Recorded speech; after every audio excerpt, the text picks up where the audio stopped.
Hello,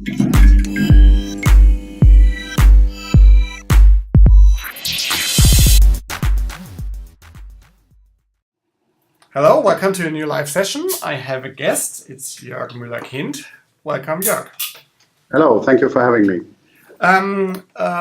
You're one of our sponsors of our this year's Tools for Agile Teams conference, NetworkedAssets.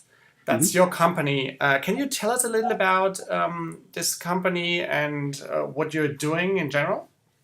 Yeah, happy to. So NetworkedAssets has now been around for a decade. This is our 10th year.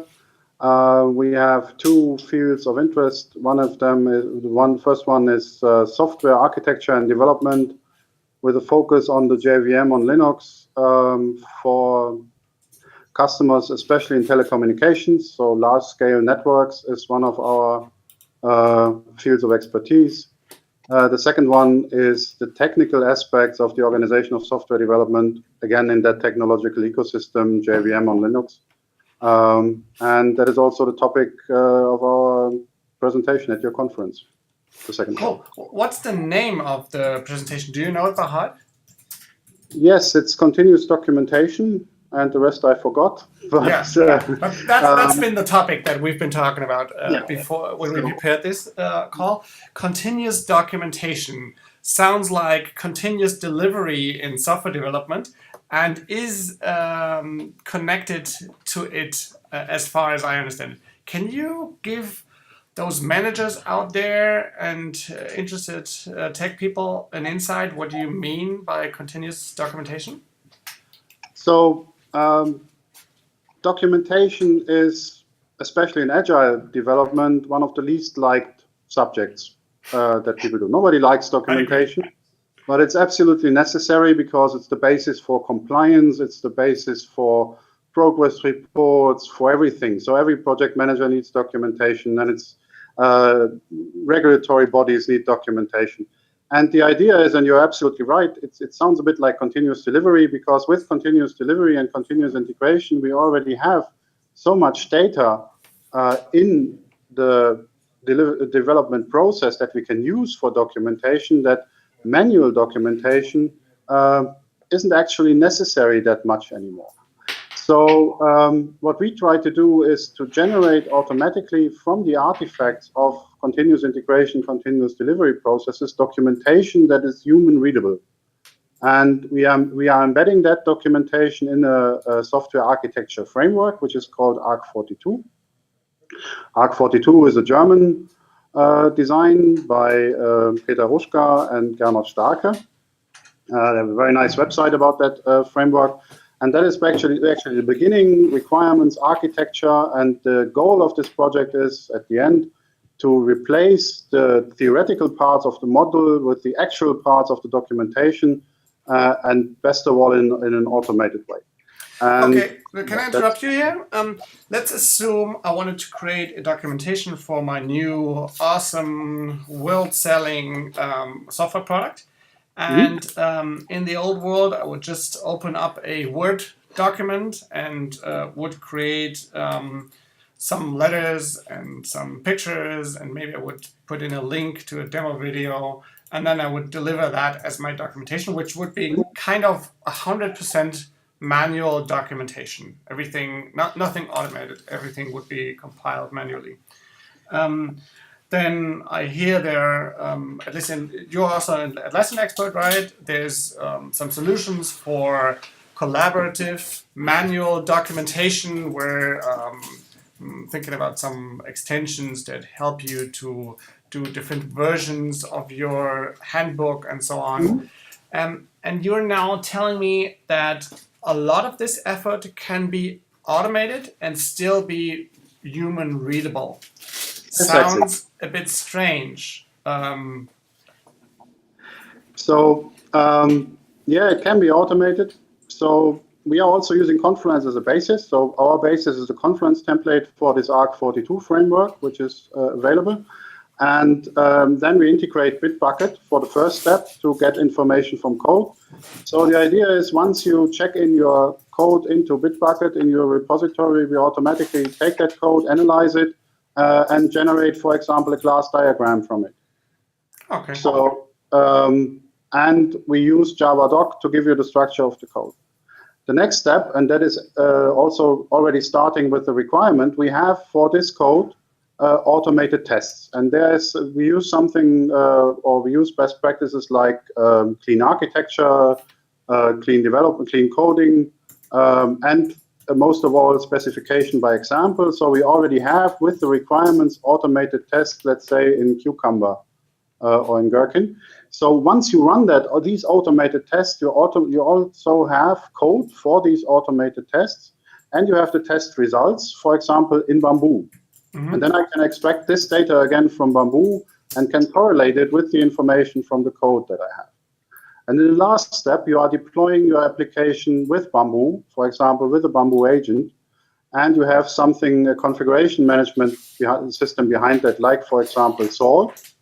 And then I can extract from the Bamboo project and from the Salt statements what structure your deployment target actually has, what your server looks like. Mm-hmm. So we have a lot of data. The idea is to interpret that structure and say, well, this module with this piece of code is running on that server, and that actually were your requirements that you wrote automated tests for.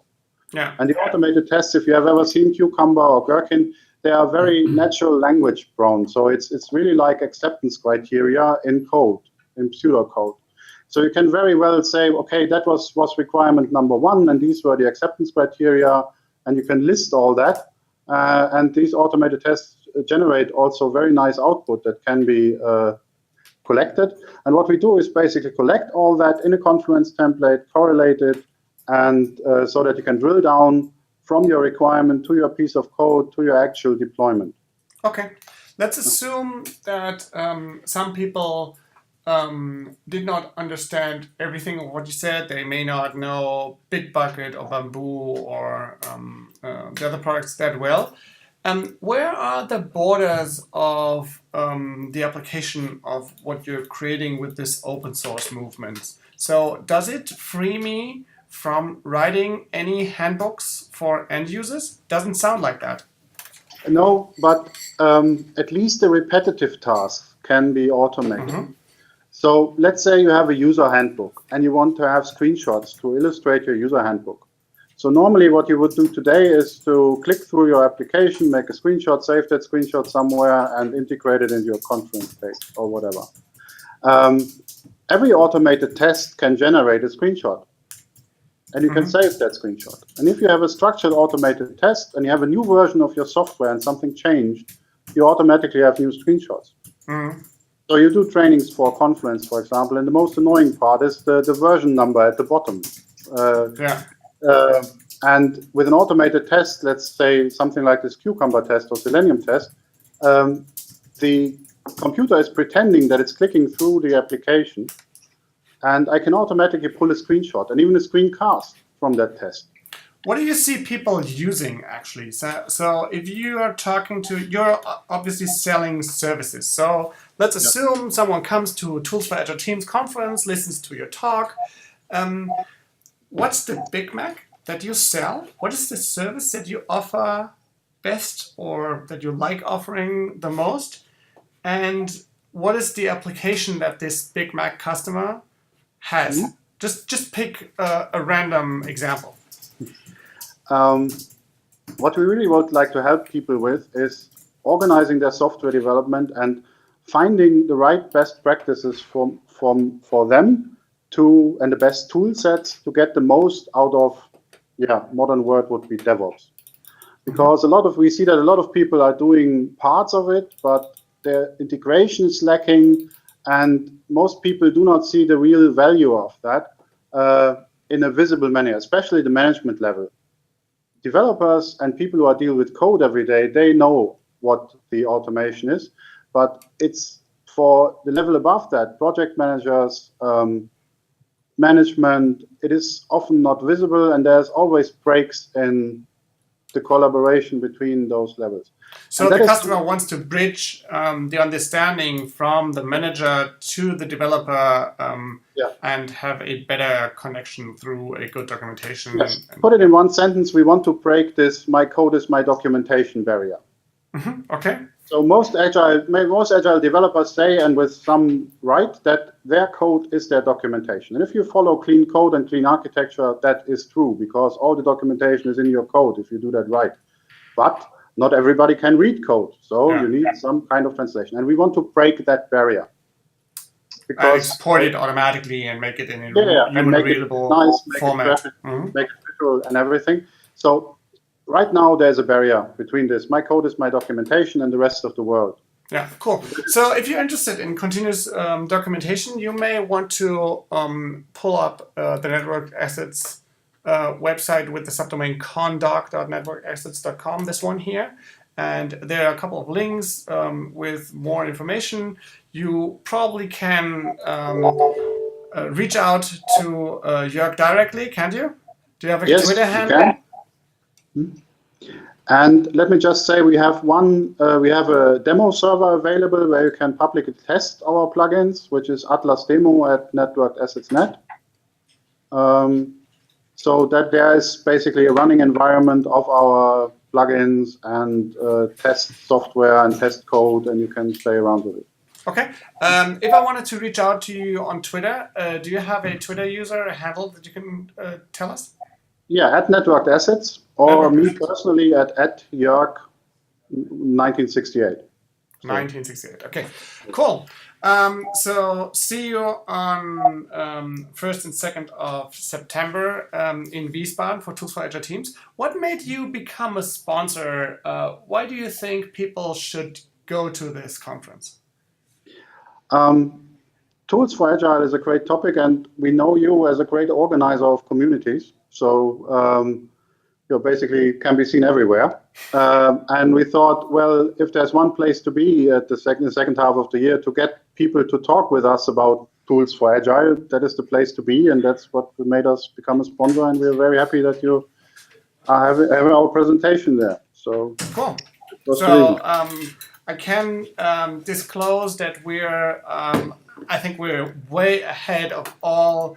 I think this is the 5th Tools4AgileTeams conference, and no other conference has seen so many tickets sold so early.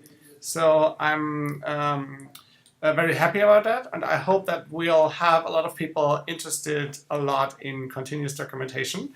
Maybe this video can do some more on that, and then you will have some good conversations there. Okay, thank you very much. Yeah, thank you for sharing this with us, and see you then. See you there. Bye.